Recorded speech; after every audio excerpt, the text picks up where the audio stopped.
and welcome to another Chosen Lifeline for Men. My name is Walter Jennings. I'm your chosen life practitioner, where I've been called to challenge and change the motivation, mentality, and mettle of men. Today, I want to share a couple of minutes with you in regards to what it means to have a mentality of confidence. And as men, we know that confidence is key and supreme in everything that we do. Going all the way back to our adolescent years, for many of us in retrospect, when I look back on my life and think about some of the areas where I failed, and as even in my grade school years, what I realized is that it all boiled down to confidence and the lack thereof, and not believing in myself, believing in some of the negative words and things that other people were speaking about me, rather than what I believe and thought about myself and adhering to that. So even as we continue to get older and grow in life, what's important, many of us have learned not to allow the negative words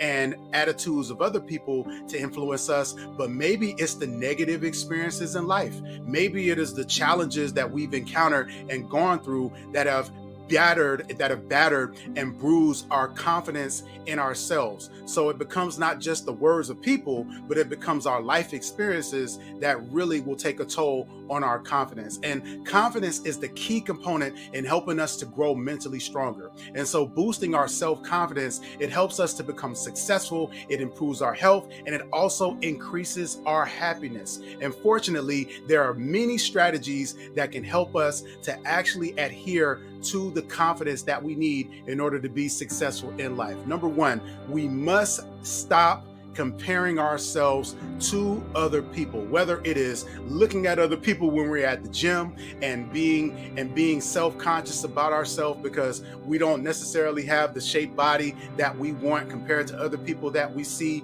or it's not making the amount of money that we think we should make in relative fashion to someone else. We must stop comparing ourselves to other people, even though it is a natural thing. But when we measure ourselves against other people, it erodes our self-confidence at a rapid rate.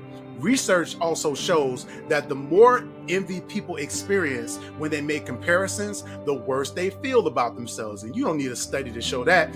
Many of us know that just from our own experience. So we must pay attention to what we start thinking when we start thinking about other people above ourselves or even below us. Instead of viewing people as competitors, it's important to see people as resources. Someone who may look like they have it all together, or someone who may be in a position that we aspire to be, they can actually serve as a resource for us to actually learn from them. So we must make it our goal to actually become a better version of ourselves rather than becoming better than someone else. Number two, as it relates to increasing our self-confidence, is we must create and adhere to boundaries. It's impossible to be confident when we feel like we have no control over how others treat us. When we establish healthy boundaries, we'll see ourselves as being autonomous and in charge of behaviors that we will tolerate and the things that we absolutely will not tolerate. Creating boundaries for ourselves can aid us in feeling more in control and improving our psychological safety.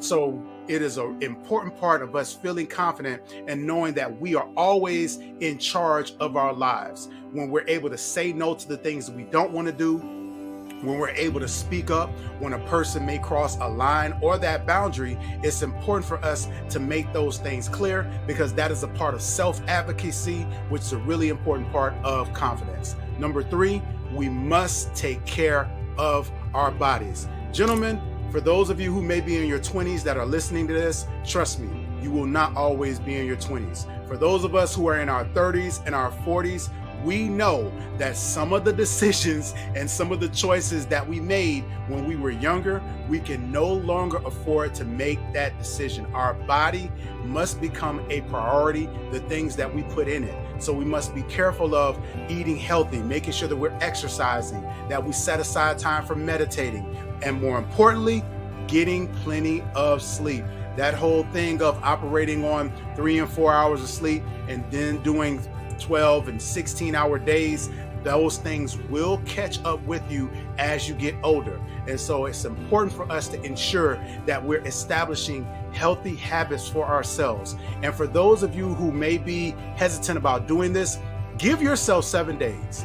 Give yourself 7 days of working out going walking, going to sleep at a certain time, eating healthier. And I guarantee you that after those 7 days, if you stop it, you will see and feel the difference. So it is imperative that we take care of our body and we begin to establish healthy habits. Number 4, spend time around positive people.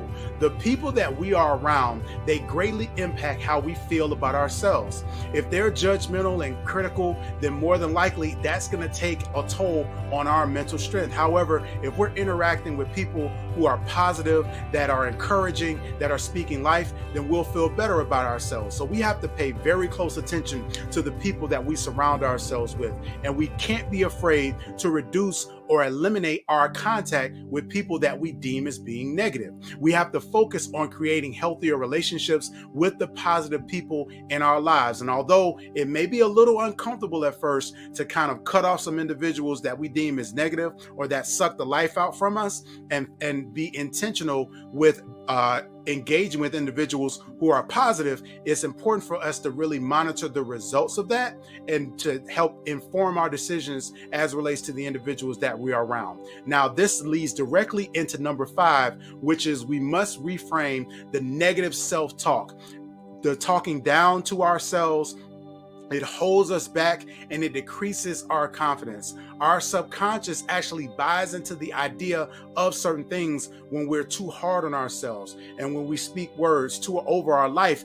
Trust that from a spiritual perspective, being able to speak things into existence or to speak change is one of the first divine gifts that we are given. So how much more are our words when we speak those things over our life impacting the direction that we're going in? So we have to learn to rephrase certain things. So rather than saying that we can't handle things, we have to encourage ourselves and say that I can do this. Rather than saying when we mess up that, man, it seems like I can't do anything right. No, we have to say things like, I'll do better next time. Rather than saying, man, I really hate public speaking, I really don't like this task, say, hey, I may not necessarily like this, but everybody has their strengths and their weaknesses, and encouraging ourselves in that way. The last thing that we must do is we must act as if we have confidence. No one gains confidence by just sitting around doing nothing or just doing the things that they're good at. Sometimes the best way to change our feelings is to change our behavior first. There is a very powerful book by Amy Cuddy called Presence.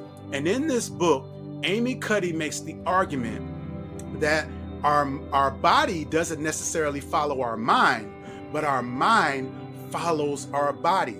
And there is psychological research that has been done to show that some of the power poses, some of the things that we do physically actually influence our mind. So rather than waiting for our mindset to change, we always have control over our physical faculties. And so using that to actually help influence our mind and ensure that we are adopting habits and behaviors that physically align with what we want our mind to do can be a way for us to get our mind on in a position where we're able to move forward in a confident way to accomplish the things that we want to do.